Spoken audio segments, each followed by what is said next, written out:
Hi everyone, welcome to Avipedia. My name is Shubham Jain. हमने IPC में कुछ बेसिक कंसेप्ट, टॉपिक्स, प्रियम्बल, उसके बाद उसका हिस्ट्री, वो सब देख लिया. हम प्रोविजंस शुरू कर चुके हैं. हम इतना डीप में जा रहे हैं कि हर एक चीज़ को हम इतना डेप्थ में दे रहे हैं कि शायद उससे बाहर एग्ज़ाम में कुछ आएगा ही नहीं मेरे ख्याल से. तो आज हम जुरिसडिक्शन का टॉपिक शुरू करने जा रहे हैं, जो कि जुरिसडिक्शन का टॉपिक हमारा मेनली जो सेक्शंस हैं, हम सेक्शन 1 को रेफ़र कर चुके हैं. सेक्शन 2, 3, 4, 5 ये 4 सेक्शंस मेनली हम रेफ़र करेंगे जुरिसडिक्शन के टॉपिक के लिए. सेक्शन 2, सेक्शन 5 को हम एक तरह से एक साथ पढ़ेंगे. सेक्शन 3 और सेक्शन 4 को पढ़ेंगे. बताऊंगा किस तरीके से पढ़ेंगे, किस तरीके से नहीं पढ़ेंगे. सबसे पहले हम जुरिसडिक्शन को देखते हैं. जुरिसडिक्शन है क्या? अगर मैं बात करूं जुरिसडिक्शन की, जुरिसडिक्शन का वर्ड जो डिराइव हुआ है वो लैटिन वर्ड से डिराइव हुआ है. वो 2 वर्ड से डिराइव हुआ है. अगर मैं 2 वर्ड की बात करूं, ये 2 वर्ड्स ये हैं, जुरिस प्लस टाइसर. इसका मतलब क्या होता है? टू स्पीक, बोलना. अगर हम देखें टू स्पीक मतलब कि हम केस फाइल कर रहे हैं. कौन सी जुरिसडिक्शन में केस फाइल कर रहे हैं? क्या उस जज के पास वो जुरिसडिक्शन है केस सुनने की, या फिर वो लीगल बॉडी जो भी है, क्या उसके पास जुरिसडिक्शन है वो केस देखने की?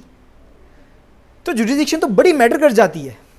जुरिसडिक्शन से ही हम देख पाएंगे कि वो इंसान अगर फॉरेन में ऑफेंस कर रहा है, या वो फॉरेनर हमारा इंडिया में ऑफेंस कर रहा है, क्या वो इंसान उस ऑफेंस के लिए लायबल है या नहीं है.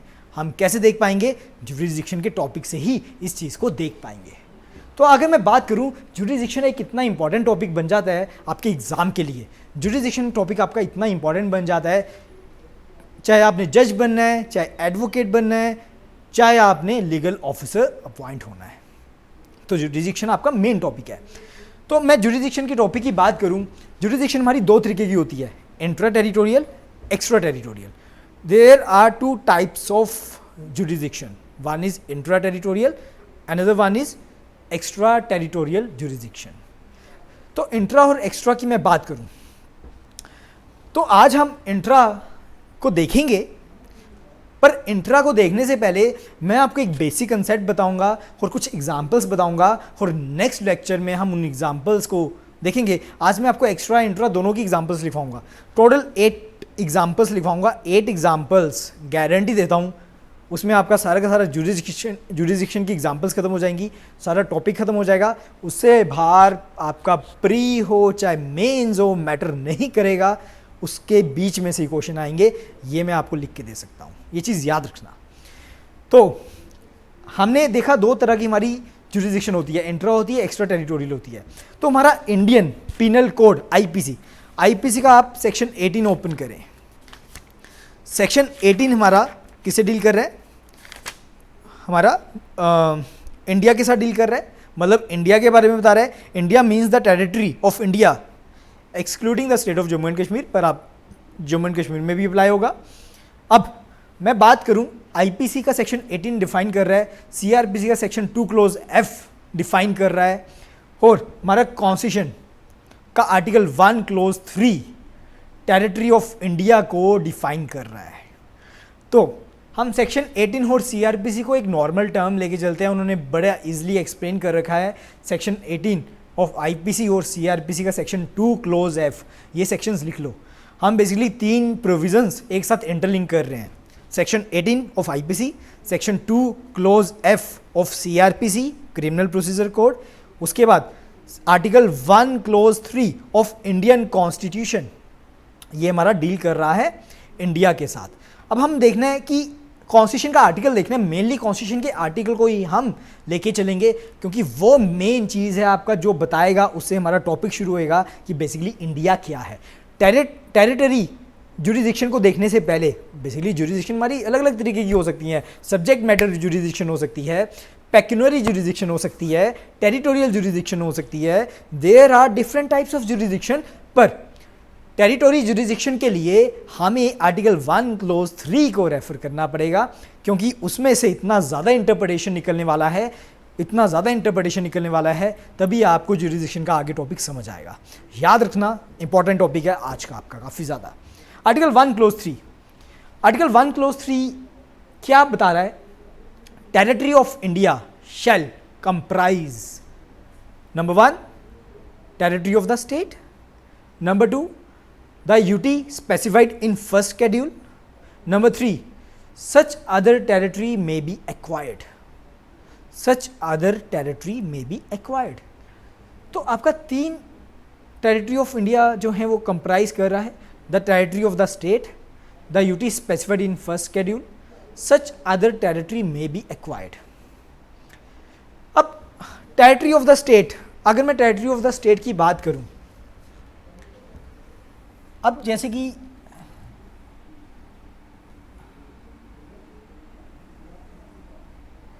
तो सपोज करो ये इंडिया है, थोड़ा सा प्रिज्यूम करें इंडिया है ये, ऑब्वियस है ये इंडिया का मैप बड़ा प्यारा है, बड़ा सुंदर है. तो मेरी ड्राइंग अच्छी नहीं है, ठीक है, पर आपको इससे समझ आ रहा होगा हमने बेसिकली क्या देखना है. पहला पॉइंट क्या बता रहा है, टेरिटरी ऑफ द स्टेट, जितनी भी हमारी स्टेट की टेरिटरीज हैं, जितनी भी हमारी स्टेट की टेरिटरी हैं वो इंडिया है. मतलब जितनी भी स्टेट्स आएंगी हमारी, जितनी भी स्टेट्स आएंगी वो क्या है, हमारी इंडिया है. उसके बाद UT specified in first schedule, जो यूटीज हमें बता रखी हैं, कहाँ पर बता रखी हैं, फर्स्ट शेड्यूल में बता रखा है, वो भी हमारा क्या है, इंडिया है. मतलब स्टेट हो गया, यूटीज होगी. उसके बाद सच अदर टेरिटरी में B acquired, such other territories. Main question यहाँ पर आके टिक जाता है, मेन क्वेश्चन यहाँ पर आके पता चलता है कि यार सच अदर टेरिटरी है क्या, सच अदर टेरिटरी को हम कैसे इंटरप्रेट करें. तो मेन क्वेश्चन यहाँ पर आता है, ठीक है. तो उसके बाद हम देखते हैं, चलो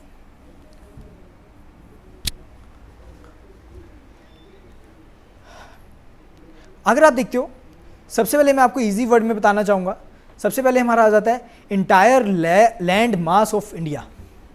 मतलब जो इंटायर लैंड मास है इंडिया का, entire land mass of India. Number 1, ये क्या है हमारा, ये हमारा इंडियन टेरिटरी को हम मानेंगे. इसमें आपका यूटी भी आ जाएगा, इसमें आपका स्टेट भी आ जाएगा. उसके बाद हमारी इंटरनल लेक्स,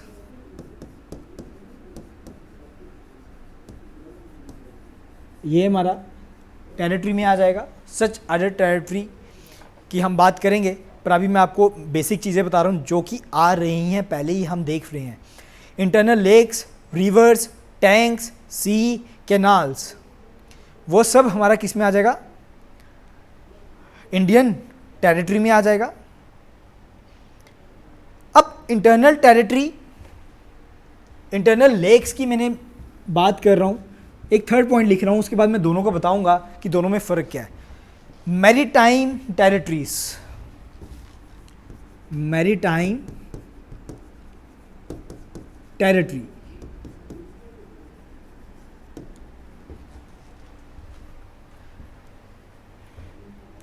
इंटरनल लेक्स और मैरीटाइम टेरिटरी में फ़र्क है. इंटरनल लेक्स की अगर मैं बात करूं, इंटरनल लेक्स क्या होती हैं. अब लेक्स समुंदर की हम बात कर लेते हैं, इंटरनल सीज की बात कर लेते हैं. तो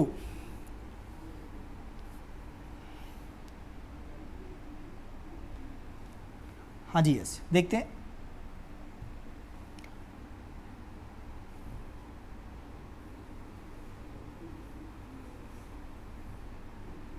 अब ये समुंदर हमारा यहाँ तक है, सपोज करो एग्जांपल ले रहे हैं जस्ट, ठीक है. ये हमारा समुंदर है. अब कहते हैं जो इसके हाई टाइड, जैसे कि जो हमारी हाई टाइड्स होती हैं, लो टाइड्स होती हैं, हाई टाइड्स और लो टाइड्स तक जो भी हमारा समुंदर है वो हमारा इंक्लूसिव टेरिटरी में आएगा. मतलब कि हमारा वो इंक्लूसिव है, इंटरनल टेरिटरी में आएगा। किस में आएगा? इंटरनल टेरिटरी में आएगा, इंक्लूसिव टेरिटरी में आएगा। इस चीज़ को याद रखना। किस में आएगा?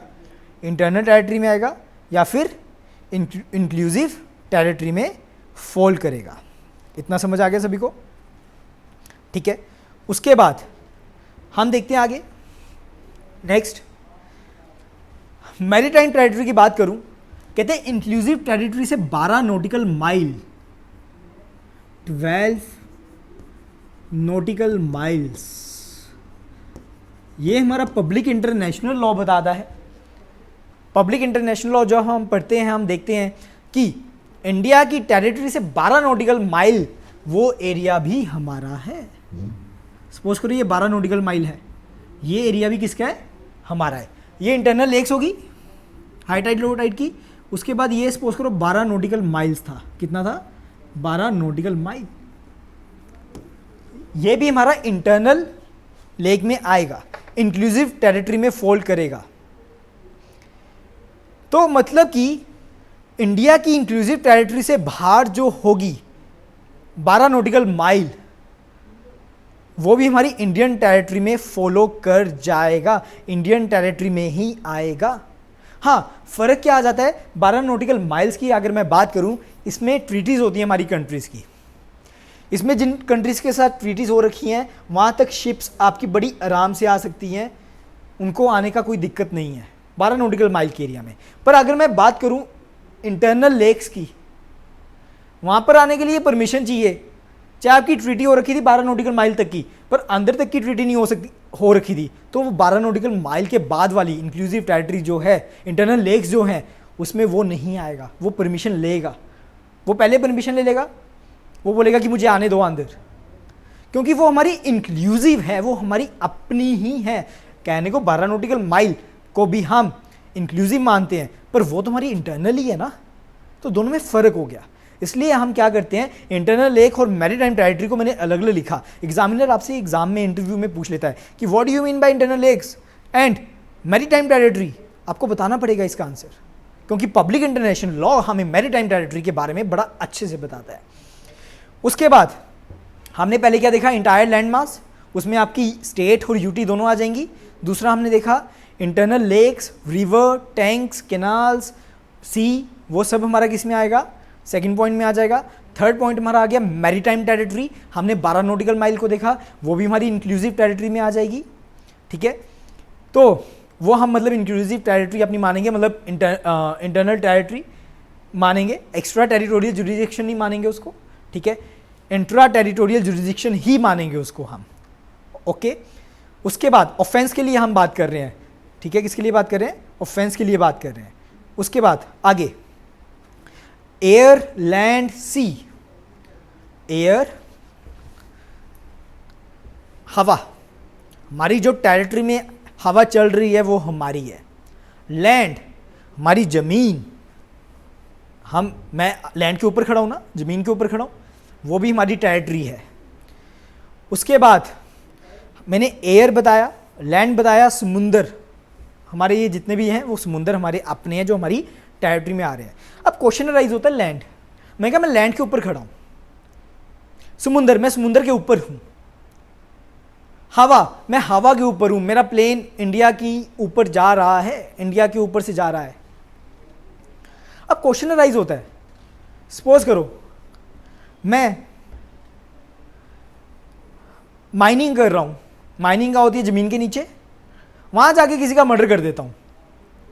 मैंने कहा लैंड, लैंड के नीचे तो मैंने बोला नहीं, मतलब लैंड, हम लैंड को ऊपर ही मानते हैं। माइनिंग में नीचे जाके किसी का मर्डर कर देता हूँ, बताओ मैं लाइबल होऊंगा या नहीं होऊंगा? अगर आप देखते हो मैं लाइबल होऊंगा, क्योंकि हमारा आईपीसी क्या बता रहा है, हमारा कॉन्स्टिट्यूशन क्या बता रहा है, सेंटर ऑफ द अर्थ, चाहे समुंदर के नीचे चाहे धरती के नीचे, जितना भी सेंटर ऑफ द अर्थ है वो हमारा ही है।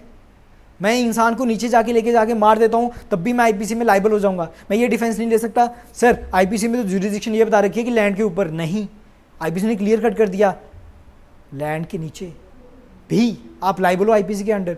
सेंटर ऑफ द अर्थ, इस कंसेप्ट को समझो, बड़ा इंपॉर्टेंट कंसेप्ट है ये आपका, क्योंकि आपके पास ऐसे क्वेश्चंस आएंगे कि एक इंसान हवा में जा रहा है, प्लेन में जा रहा है, प्लेन में 2 लोगों ने मर्डर कर दिया, तो वो इंसान किस चीज़ के लिए लाइबल होगा, कौन से ऑफेंस के लिए लाइबल होगा, कौन लाइबल होगा? 2 फॉरेनर थे, प्लेन में जा रहे थे, इंडिया से उन्होंने प्लेन लिया, एयर इंडिया वाला प्लेन लिया। कौन सा प्लेन लिया? एयर इंडिया वाला प्लेन लिया। तो बताओ वो लाइबल होंगे नहीं होंगे?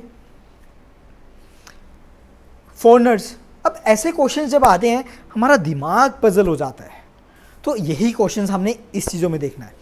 अब उसके बाद हमने मैरीटाइम टेरिटरी देखा, air and sea center of the earth देखा। अब मैंने आपसे क्वेश्चन पुट किया था, हम एयर में जा रहे हैं, हवा में जा रहे हैं, एयर इंडिया में जा रहे हैं, 2 फॉरेनर ऑफेंस कर देते हैं, तो वो फॉरेनर कौन से ऑफेंस के लिए लाइबल होंगे? अब एक क्वेश्चन पुट करता हूँ, एयर इंडिया था, अमेरिका में लैंड होता है, अमेरिका में लैंड होने ही वाला होता है, उसमें एक इंडियन एक फॉरेनर का मर्डर कर देता है, बताओ वो इंडियन मर्डर के लिए लाइबल होगा? अमेरिका में लैंड होने वाला था, 15-20 मिनट में लैंड होने वाला था, आधे घंटे में लैंड होने वाला था, ठीक है। अब एयर इंडिया में एक इंसान ट्रैवल कर रहा है, हवा में है प्लेन, हाइपोथेटिकल सिचुएशन लेते हैं, हवा में है प्लेन, अब वो किसी का मर्डर कर देता है, सपोज करो ना वो इंडिया में था ना वो चाइना में था, प्लेन बीच में था, वैसे प्लेन का नहीं पता चलेगा, ऑब्वियस है हवा में है, एग्जैक्ट लोकेशन नहीं पता चलेगी कि हाँ जी कौन सी टेरिटरी में है, पर वो एयर इंडिया में था, तो वो इंसान कौन से चीज़ के लिए लाइबल होगा? चाइना के लॉ के लिए लाइबल होगा या इंडियन लॉ के लिए लाइबल होगा? क्योंकि वो इंडिया से चल रहा था, चाइना में पहुंच रहा था। अब ऐसे क्वेश्चंस बड़े पेपर में आते हैं, बड़ा मुश्किल आता है। तो 5th हमारा पॉइंट है रजिस्टर्ड एयरक्राफ्ट एंड शिप्स, तो वो कौन से उसमें आएंगी? तो अब हम शुरू करते हैं सेक्शन 2 to 5 को देखते हैं। एक बार मैं आपको आज सिर्फ एग्जाम्पल्स लिखवाऊंगा, एग्जाम्पल्स आपको देखनी है, समझनी है, पढ़नी है। हम हौली हौली जब इंट्रा टेरिटोरियल एक्स्ट्रा टेरिटोरियल को ख़त्म कर देंगे, आपके सारी एग्जाम्पल्स क्लियर हो जाएंगे। मैं एग्जाम्पल्स के आंसर अभी नहीं दे रहा, इसलिए नहीं दे रहा, अगर मैं आपको पहले ही एग्जाम्पल दे दूंगा तो आप एक लॉ को अप्लाई कैसे करना है वो नहीं समझ पाओगे।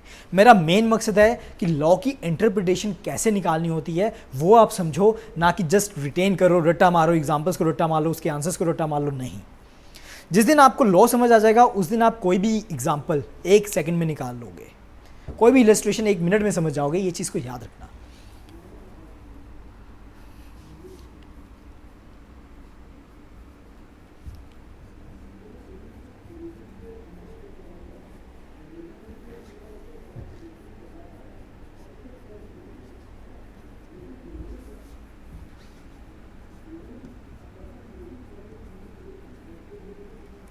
Intra territorial, extra territorial. Intra territorial jurisdiction जो इंटरनल है, हमारा जुरिडिक्शन का टॉपिक जो है वो सेक्शन 2 to 5 सेक्शन तक डील करता है, सेक्शन 2 to 5 सेक्शन तक डील करता है। इस चीज़ को याद रखना, ठीक है। तो यहाँ तक हमारा सेक्शन डील करता है। उसके बाद इंट्रा टेरिटोरियल जुरिडिक्शन की हम बात करेंगे आज, कुछ एग्जांपल्स देखेंगे आज। एग्जांपल्स लिखें फटाफट।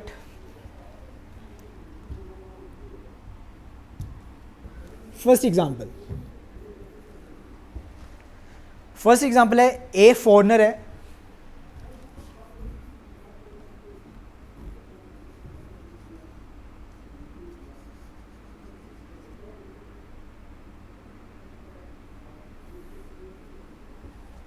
ए फॉरेनर है, वो ऑफेंस कमिट करता है,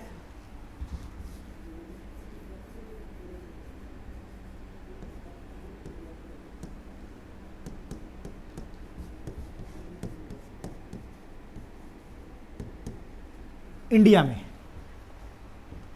ए फॉरेनर है, ऑफेंस कमिट करता है कहाँ पर? इंडिया में। अब क्वेश्चन राइज होता है कि फॉरेनर क्या इंडिया में लाइबल होगा? क्या फॉरेनर इंडिया में लाइबल होगा? ये क्वेश्चन हमारा निकल के आता है, पहला क्वेश्चन। दूसरा क्वेश्चन, ए फॉरेनर है,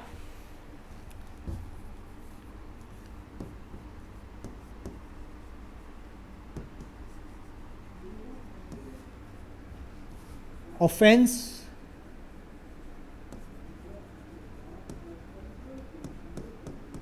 कमिट करता है शिप में या क्राफ्ट में,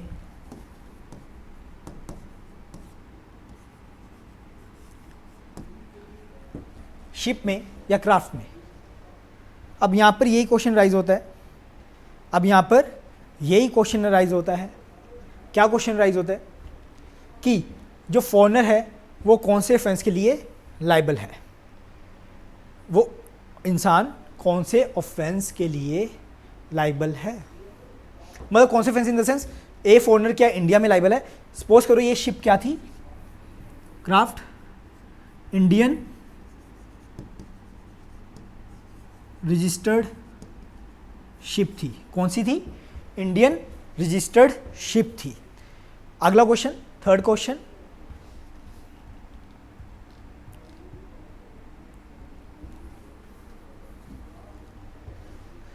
थर्ड क्वेश्चन है ए इंडियन है, ए इंडियन है, वो किसी और कंट्री की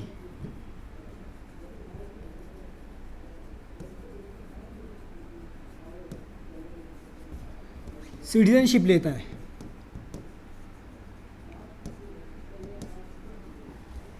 किसी और कंट्री की क्या लेता है, सिटीजनशिप लेता है,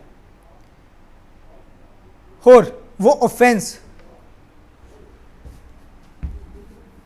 कोई और कंट्री में कर देता है,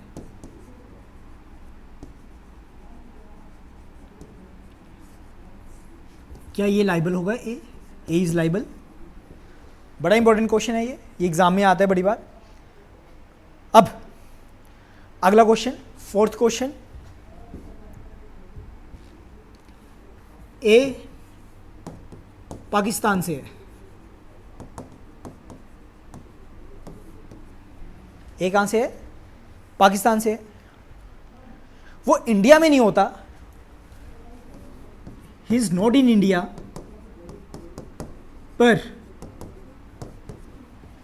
पर वो बाय लेटर क्या करता है, इंडिया में ऑफेंस कमिट करवाता है, बाय लेटर इंडिया में ऑफेंस कमिट करता है। तो बताओ क्या ये लाइबल होगा। उसके बाद ए इंडिया में था, ए इंडियन है, ए एक मिनट मैं ये रेज कर रहा हूं, ए क्या है, ए एक इंडियन है, वो ऑफेंस कमिट कर रहा है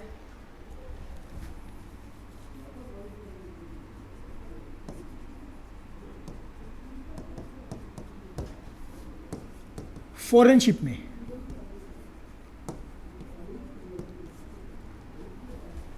फॉरेन शिप में क्या कर रहा है, ऑफेंस कमिट कर रहा है, एक इंडियन था ऑफेंस कमिट कर रहा है फॉरेन शिप में, क्या इंडियन लाइबल होगा, क्या इंडियन लाइबल होगा। समझ आया, बड़ा इजी क्वेश्चन है, पर हमें नहीं आता होता, जब हम सेमेस्टर करते हैं तब भी नहीं हमें आता होता, ये क्वेश्चंस बड़े डेप्थ में हम पढ़ेंगे। अगला क्वेश्चन, एग्जाम्पल ले रहा हूं, यूएसए में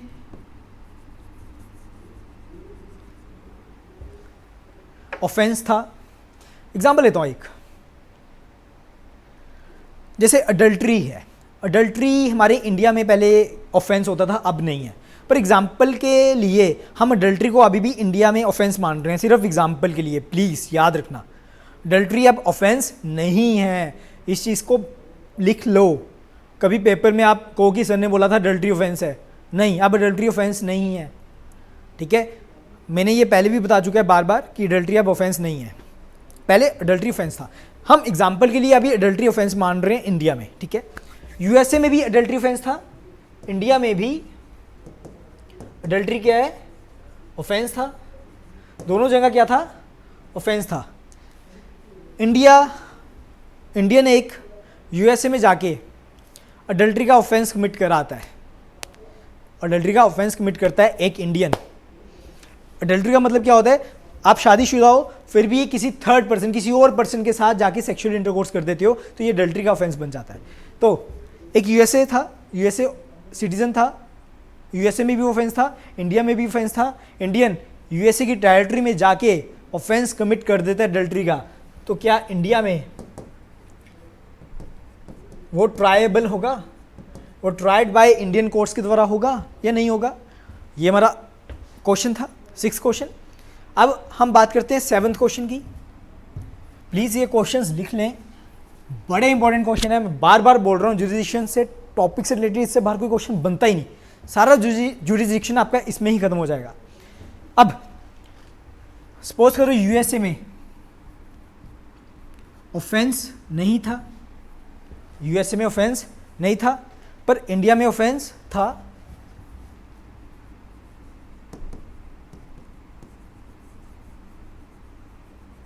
पर इंडिया में ऑफेंस था, यूएसए में ऑफेंस नहीं था।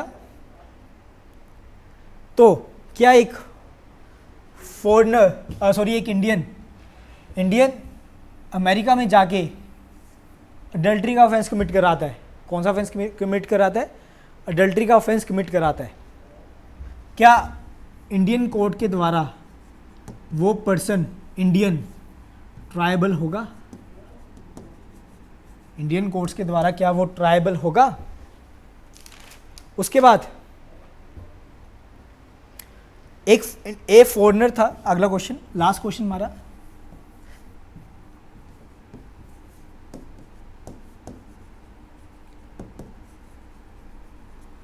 इसमें बी भी क्या था? फॉरेनर था। और इंडियन शिप में ए बी का मर्डर कर देता है। ए बी का क्या कर देता है? मर्डर कर देता है। तो बताओ, ए लाइबल होगा इंडियन कोर्ट्स के द्वारा या नहीं होगा? अब 8 क्वेश्चन हैं, 2-3 क्वेश्चन के आंसर शायद आप बता दो अगर आपने आईपीसी पढ़ा हुआ है, आपने अच्छे से पढ़ा हुआ है। कुछ क्वेश्चंस के आंसर्स आप गलत बताओगे, कुछ क्वेश्चंस आपको समझ नहीं आए होंगे। तभी मैं कह रहा था कि आईपीसी जब हम पढ़ते हैं तो एग्जाम्पल्स के साथ जब पढ़ते हैं तो हमें आईपीसी ज़्यादा अच्छे से समझ आता है, ज़्यादा अच्छे से पता चलता है। तो इसलिए आईपीसी को पढ़ना ज़रूरी है, आईपीसी को करना ज़रूरी है। ठीक है, समझ आया सभी को? आपका जुडिशरी के लिए प्री में भी, मेंस में भी, इंटरव्यू में भी आपका आईपीसी तीनों जगहों में इंपॉर्टेंट बन जाता है। इस चीज़ को आप याद रखना। तो अब हम शुरू करते हैं, हम कल इंट्रा टेरिटोरियल जुरिडिक्शन को शुरू करेंगे। आज हम यहाँ पर ही इस टॉपिक को ख़त्म करते हैं, यहाँ पर इस टॉपिक को फिनिश करते हैं, क्योंकि ये एग्जाम्पल्स आप घर से पढ़ोगे, एक बार समझना। सेक्शन 2 को पढ़ना, सेक्शन 5 को पढ़ना, आर्टिकल 1 क्लोज 3 को पढ़ना, ये 3-4 चीज़ें पढ़ना, आपको बहुत अच्छे से समझ आएंगी कि हम क्या पढ़ने जा रहे हैं। आपको अच्छे से पता चलेगा कि बेसिकली हम क्या करने जा रहे हैं। ठीक है, आज के लिए इतना ही। आई होप आपको सारी एग्जाम्पल समझ आई हो, आई होप आपको अच्छे से पता चला हो कि हम कितना डेप्थ में पढ़ रहे हैं, और हम आगे भी डेप्थ में पढ़ते रहेंगे। हम क्वेश्चंस करते रहेंगे, हम एमसीक्यूज क्वेश्चंस भी देखते रहेंगे, बड़ा डीप में जाएंगे। आप ऑनलाइन स्टूडेंट्स हो, ठीक है, तो ऑनलाइन स्टूडेंट्स की बात करूँ, अगर कोई डाउट्स हैं, कोई क्वेश्चन है, आप मुझसे पुट करो, आप मुझसे पूछो। जब तक आप क्वेश्चंस नहीं पुट करोगे तब तक आपको नहीं पता चलेगा कि बेसिकली हम क्या कर रहे हैं, हम क्या करने जा रहे हैं। ठीक है, आज के लिए इतना ही। Thank you everyone, thank you so much.